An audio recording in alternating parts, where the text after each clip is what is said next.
L'hebdo politique. Bonsoir et bienvenue dans l'hebdo politique, votre rendez-vous du dimanche soir sur Radio Sensation en association avec TV78, épisode 214. Mon invité ce soir est la porte-parole du parti animaliste, Catherine Elayel.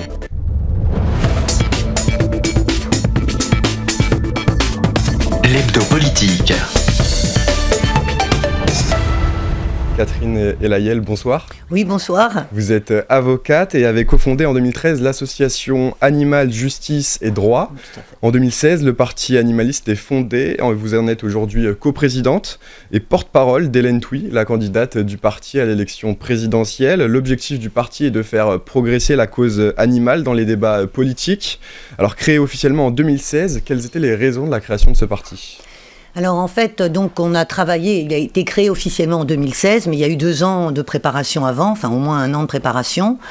Donc on s'est aperçu, parce qu'on vient tous de milieux militants et d'associations, on s'est aperçu en fait que pour que les autres partis politiques puissent s'emparer de la cause animale, pour que ça devienne vraiment un sujet politique, il fallait créer son propre parti politique, parce que le travail des associations, s'il n'est pas relayé par des modifications de la loi, eh bien, j'allais dire, ça tombe à l'eau.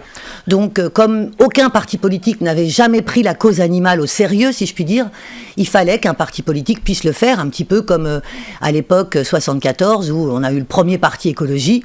Et depuis, alors je dis pas que ça a marché, mais depuis, tous les partis politiques se sont emparés de l'écologie. En 2019, aux élections européennes, votre parti a recueilli 490 000 voix, soit presque 2,2%, devant les listes UPR ou les Patriotes un peu plus connus. C'était un score, j'imagine, très satisfaisant pour vous, très encourageant. C'est un score très satisfaisant, d'autant plus que si on replace dans le contexte, c'est-à-dire un parti qui n'était pas connu, qui n'avait pas de moyens, donc qui n'avait pas de télé, pratiquement, on n'a jamais, ou pratiquement 2 fois été invité dans les médias, donc effectivement, ça a créé la surprise, d'autant plus qu'on n'avait pas les moyens de mettre 100% des bulletins de vote partout, donc il y avait 20%, il y avait des endroits où c'était pas mal réparti, donc effectivement c'est un résultat qui était attendu par nous, mais inattendu compte tenu des circonstances que je viens d'évoquer, et notamment du fait qu'il n'y avait pas de médiatisation. Hélène Touy a été investie candidate pour le parti dans la campagne présidentielle pour 2022. Alors comment est-ce qu'elle a été désignée ? Est-ce que vous pouvez nous présenter votre candidate ? Oui, alors en fait je voudrais quand même revenir sur en fait on avait décidé au parti animaliste de ne pas mettre de personne ni de personnalité en avant. Donc il y a des porte-paroles, mais on ne voulait pas que l'image du parti soit représentée par une personne, d'où les animaux sur nos affiches.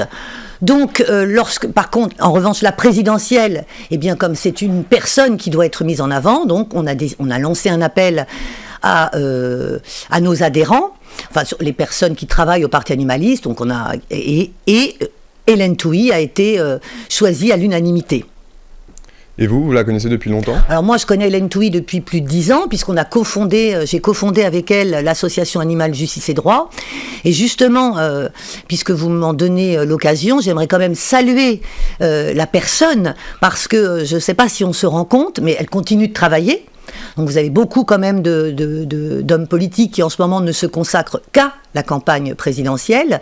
Donc c'est quelqu'un qui continue son travail d'avocat, qui continue maintenant sa campagne, donc qui mène les 2 de front, qui est engagé, complètement désintéressé, qui est vraiment une personne qui est humble, compétente, et qui, à la limite, qui va proposer un programme dont les principaux bénéficiaires ne votent pas. Donc là, ça veut dire qu'elle a beaucoup de courage. Donc vraiment, je salue Hélène Touy pour ce qu'elle fait pour le parti animaliste. Pour pouvoir confirmer cette candidature, il faut récolter 500 parrainages d'élus. Est-ce que vous êtes confiant pour y arriver ? Alors, au jour d'aujourd'hui, on approche des 300 parrainages. Donc, il nous en manque encore 200. Ce qui est quand même déjà, j'allais dire, énorme pour un parti, pour une personne qui se présente pour la première fois. Je sais plus, j'entendais d'autres politiques qui disaient, par exemple Poutou une fois, qui expliquait qu'en fait il s'était représenté une deuxième fois parce que comme il était inconnu la première fois, eh bien c'était très compliqué. Donc on a deux obstacles. On a d'une part Hélène Touy n'est pas connue, le parti animaliste est connu mais pas Hélène Touy, donc il fallait associer les deux. Et puis la seconde difficulté, c'est qu'effectivement les parrainages ne sont plus anonymes.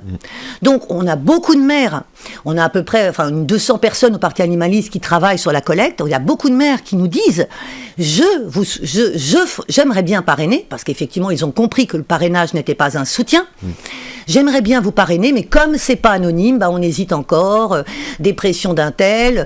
Il y a même des maires qui ont eu des subventions. Il y a même des maires qui ont dans leur conseil, dans le conseil municipal, des chasseurs, etc. Donc ils n'ont pas envie de alors que le parrainage n'est pas un soutien. Et vous avez d'ailleurs des politiques comme notamment Monsieur Bayrou, qui récemment a dit qu'il faudrait faire une réserve de parrainage pour les partis politiques légitimes.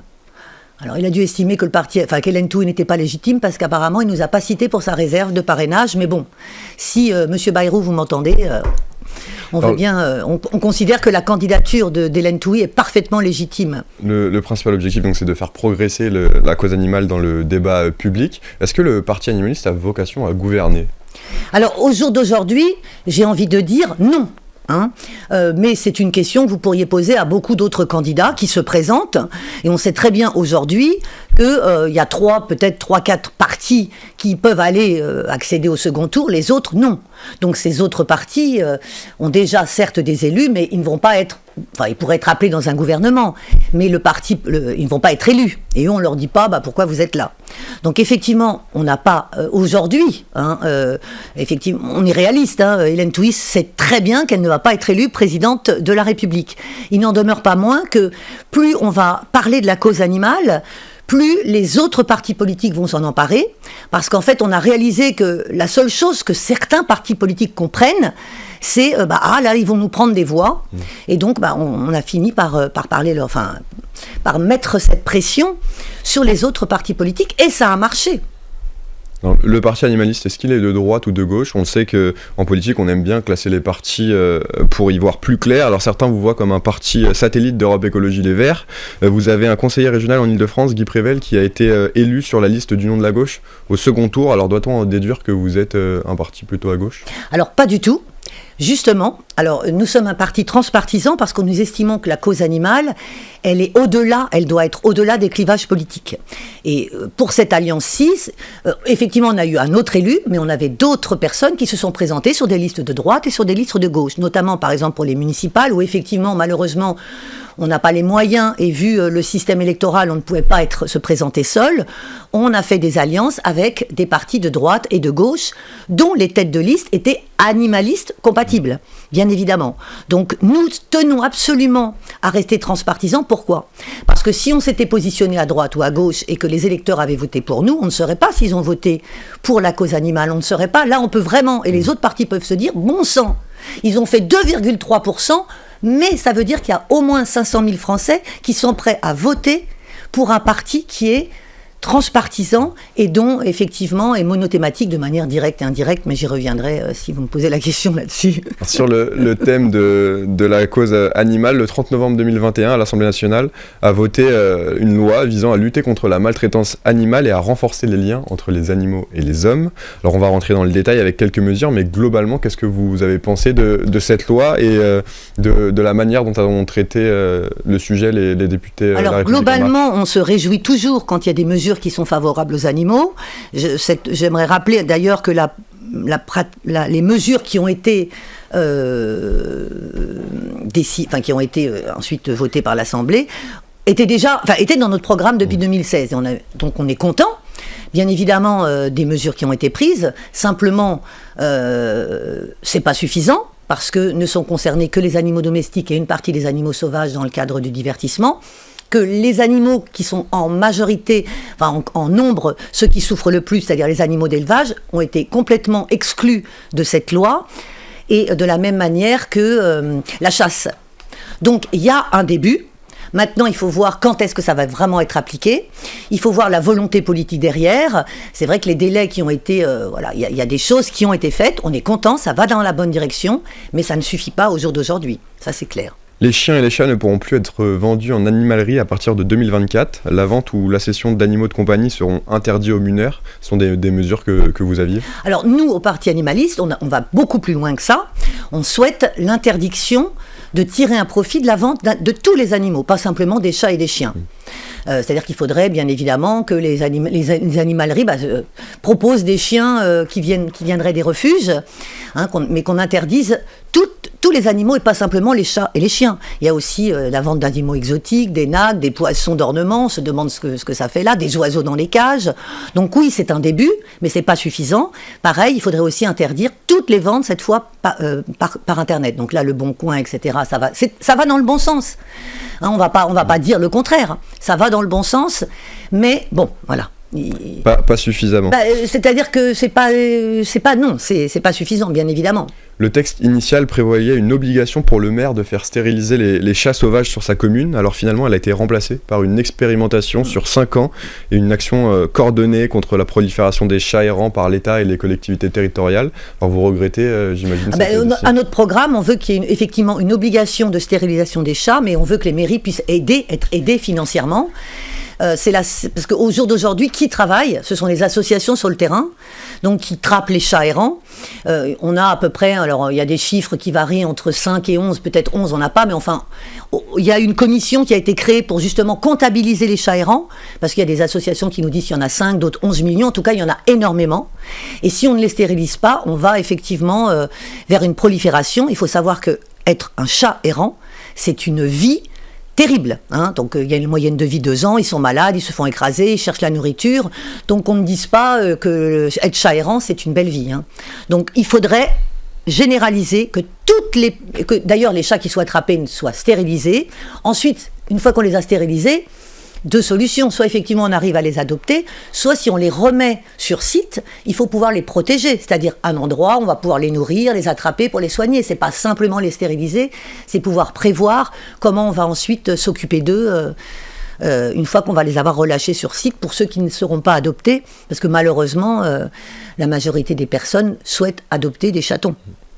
Le texte durcit aussi les sanctions en cas d'acte de cruauté envers un animal domestique. Un amendement transforme en délit le fait de donner volontairement la mort à un animal domestique ou apprivoisé.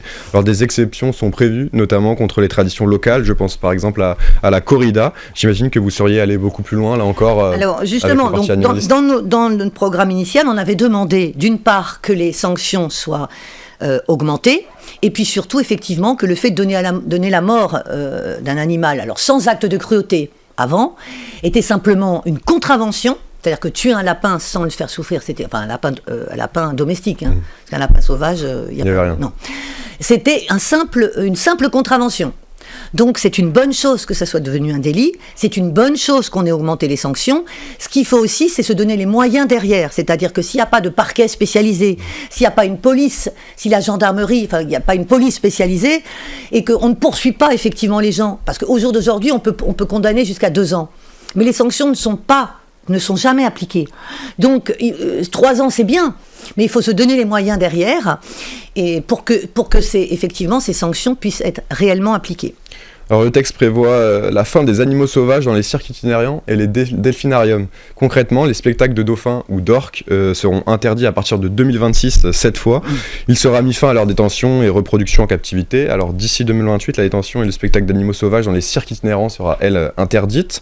En France, cela concerne, selon une estimation, 850 animaux de cirque, 21 dauphins, 4 orques et 5 montreurs d'ours. Alors que pensez-vous de cette Alors 2 choses déjà, nous on souhaite que ça soit l'interdiction de tous les animaux dans les cirques, parce que les animaux ne sont pas des objets de divertissement, et que ça ne concerne pas que les cirques itinérants. Donc il n'y a pas que les animaux sauvages, vous avez plein d'animaux qui ne sont pas considérés comme sauvages et qui sont victimes, non pas de maltraitance, mais d'enfermement, qui n'ont rien à faire dans les cirques. On va s'intéresser à présent à votre programme pour les 5 prochaines années et d'abord au droit. Le parti animaliste compte beaucoup d'avocats, vous en faites partie. Vous souhaitez créer un code de la protection animale regroupant l'ensemble des dispositions protégeant les animaux.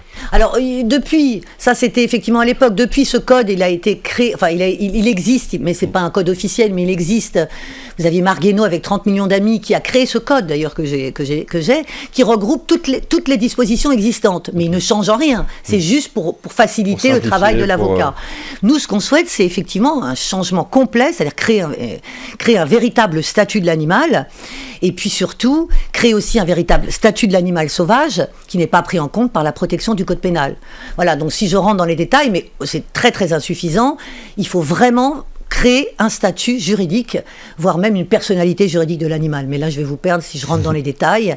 Mais il y a beaucoup de choses à faire, parce que même si en 2015, on a considéré que les animaux étaient des êtres vivants sensibles, et que cela a été intégré dans le Code civil, bien derrière, ça n'a pas suivi, ça a été plus symbolique qu'autre chose, puisque les animaux sont restés dans la catégorie, en tout cas dans le Code civil, dans la catégorie des biens, et que c'est très compliqué aujourd'hui si on n'a pas un statut juridique, bien en fait cette phrase que les animaux sont des êtres sensibles, c'est une belle phrase, mais elle n'est pas suivie dans les actes.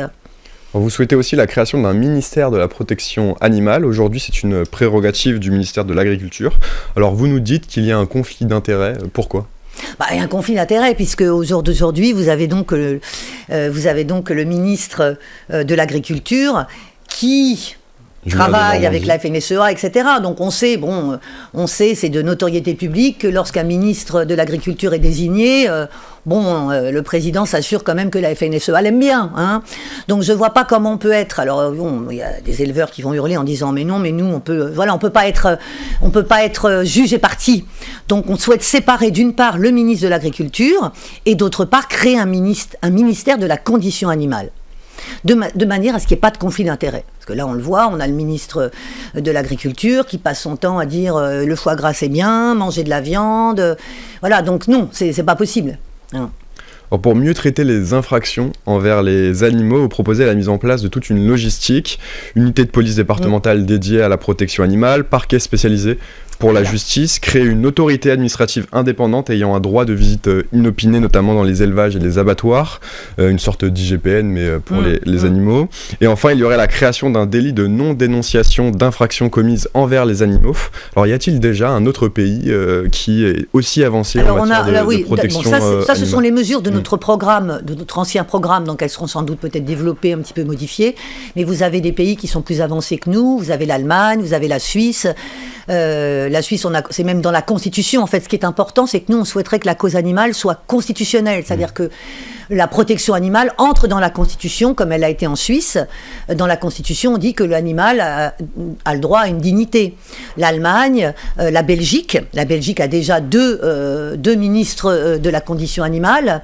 L'Espagne est en passe de considérer que les animaux domestiques sont des membres de la famille à part entière et qu'en cas de divorce, si les époux le souhaitent, ils peuvent avoir un droit de visite. Donc oui, on est en retard par rapport à beaucoup d'autres pays européens, mais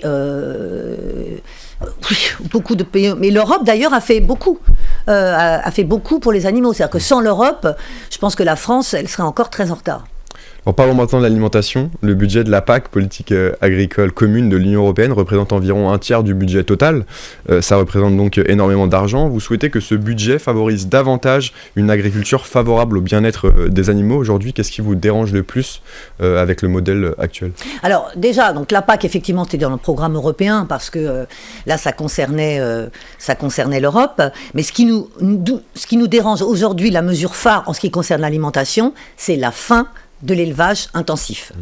Donc la fin de l'élevage intensif, une fois qu'on a dit ça, il faut pouvoir dire comment on va procéder. Donc déjà, on souhaiterait que ça soit dans les 5 ans. Et puis ça implique, ça il faut le dire, ça implique une diminution de la production et de la consommation des protéines animales d'au moins 50%. Pour cela, il faut savoir qu'aujourd'hui, eh bien, on propose d'accompagner, parce qu'en fait, vous avez Hélène Touy qui régulièrement va voir des éleveurs. Récemment, elle est allée dans un élevage intensif de lapins, et l'éleveur lui a dit, d'ailleurs ça a été filmé, l'éleveur lui a dit, mais de toute façon, j'ai pas le choix. On m'a imposé ce modèle. Donc vous avez beaucoup d'éleveurs qui ne vivent même pas de ce qu'ils font. Ce qui se passe envers les animaux est déplorable. Donc nous, on propose en fait d'aider les éleveurs qui le souhaiteraient à se reconvertir vers du végétal. À l'échelle européenne également, vous souhaitez donc pousser la population vers une alimentation plus végétale, justement, réduction de 40% de notre consommation. Oui, alors là c'est à l'échelle européenne, donc effectivement là on est dans la présidentielle, mais il est évident que, vous savez qu'il y a d'autres partis animalistes en Europe, on a une dizaine de partis animalistes, donc il faut... C'est vrai que pour que ça marche, si on commence en France, bien évidemment, il faudrait que tous les autres pays européens s'y mettent. Parce que si on dit que la fin de l'élevage intensif, c'est bon pour les animaux, c'est bon pour la santé humaine, c'est bon pour l'environnement, il faut bien évidemment que ça soit appliqué dans d'autres pays. Mais comme là, pour l'instant, nous sommes dans le cadre d'une campagne présidentielle, on parle de la France, mais bien évidemment... Il y a un programme aussi à l'échelle européenne. Pour vous, quelle est l'importance de l'Union européenne ? L'Union européenne, comme je vous l'expliquais, en fait, c'est l'Union européenne, les mesures les plus favorables aux animaux qui ont été prises par la France, c'est parce qu'elle n'avait pas le choix, elles ont été prises en fait par l'Union européenne. Alors pour finir cette émission, nous allons évoquer les animaux dans le domaine de l'éducation et de la formation. Vous souhaitez intégrer dans les programmes scolaires des cours d'initiation à l'éthologie. Alors qu'est-ce que c'est ? Alors justement, pour en revenir dans la loi que vous aviez tout à l'heure parlé, la PPL animaux, il est prévu effectivement des cours de sensibilisation dans les écoles, mais on ne sait pas comment ça va être dispensé, par qui, etc. Donc nous on considère en fait que en fait ce qu'on veut c'est étendre notre considération à tous les êtres vivants. Et donc à partir du moment où on est capable de faire du mal à un être vivant, quel qu'il soit, aussi petit qu'il soit, ça veut dire qu'après, eh bien, on peut faire du mal à tous les autres êtres vivants. Donc il est important de pouvoir, dès l'enfance, sensibiliser les enfants au respect des êtres vivants. Donc il faudrait, après, on verra effectivement avec le ministre avec les professeurs comment on peut intégrer, mais oui, ça serait indispensable qu'il y ait un enseignement de l'éthique. J'allais dire de l'empathie, je ne sais pas si ça s'enseigne, mais en même temps, de ce que les enfants soient sensibilisés, c'est-à-dire qu'ils apprennent que la tranche de jambon, au moins aussi que la tranche de jambon sous plastique qu'ils mangent, c'est Beb, le cochon, vous voyez. Donc les sensibiliser à ça, peut-être aussi faire des cours de cuisine, apprendre aux enfants et puis d'ailleurs aux adultes à cuisiner autrement que la viande et les protéines animales. Donc oui, c'est très important parce que c'est la base. Il faut commencer à enseigner l'éthique aux plus jeunes, dès le plus jeune âge. Alors, dans votre programme, on trouve aussi l'interdiction des dissections dans le primaire et dans le secondaire. Alors plus de dissections de souris au collège, donc. Alors au jour d'aujourd'hui, il y a beaucoup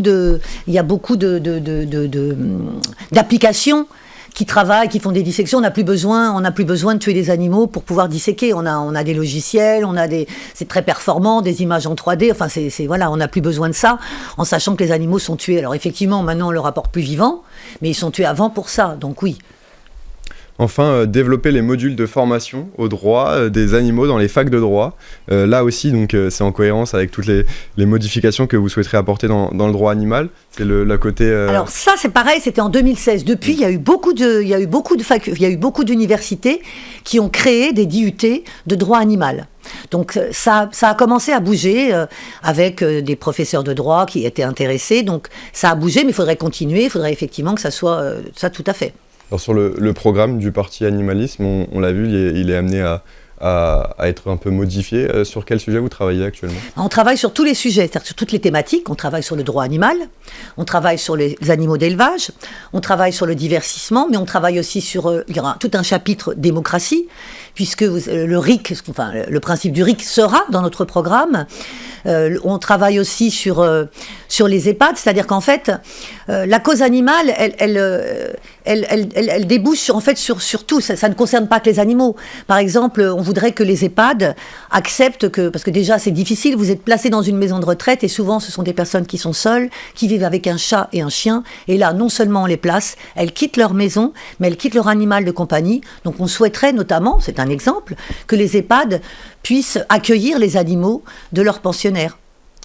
Sur les associations, qui donc protège les animaux, plus de subventions. Plus d'aide, plus de subventions, c'est effectivement plus de reconnaissance pour les associations qui apportent la preuve qu'elles font un travail remarquable, et puis surtout moins de flicage entre guillemets, parce que je voudrais quand même parler de la loi d'émetteur qui a bien visé toutes ces associations et qui avait pour but d'entraver. Voilà, au début le prétexte c'était il faut faire attention aux activistes entre guillemets, mais ça concernait à peine 0,3%. Et donc maintenant cette loi d'émetteur, qui a donc une loi qui a été créée sur l'initiative du gouvernement, de la FNSEA et du ministre de l'Agriculture, eh bien donne des prérogatives à la police pour arrêter. Donc on a notamment par exemple les coprésidents, les cofondateurs de L214 qui ont été interviewés, etc., qui sont suivis. Donc on aimerait bien aussi l'abolition de cette loi et puis surtout la protection des lanceurs d'alerte qui sont essentiels à cette démocratie. Et enfin pour finir sur la question des abandons, plus de sanctions. Plus de sanctions, mais en même temps, j'allais dire, l'abandon, il est déjà sanctionné aujourd'hui. Il faut travailler en amont. Donc c'est ce qu'on disait tout à l'heure, stérilisation des chats errants, plus d'animaux dans les animaleries. Donc il faut travailler en amont. Parce que si les gens n'achetaient pas sur un coup de tête n'importe comment, bien il y aurait moins d'abandon. Il faut aussi travailler sur une mutualisation, peut-être trouver un système, parce que les frais de vétérinaire sont très chers. Donc voilà, il y a plein de choses, mais je pense que sanctionner l'abandon, c'est bien, mais nous, on veut travailler, parce que je crois que la France est le champion d'Europe des abandons. Et après la présidentielle, il y aura les législatives. Alors oui, là c'est justement. Donc nous sommes nombreux au Parti animaliste à se présenter.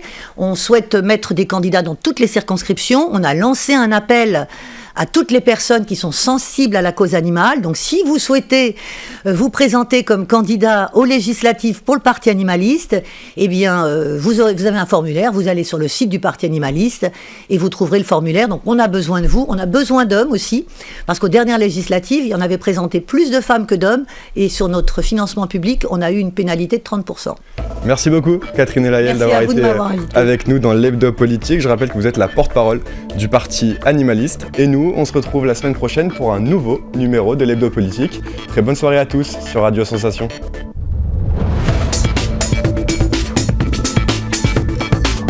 L'Hebdo Politique.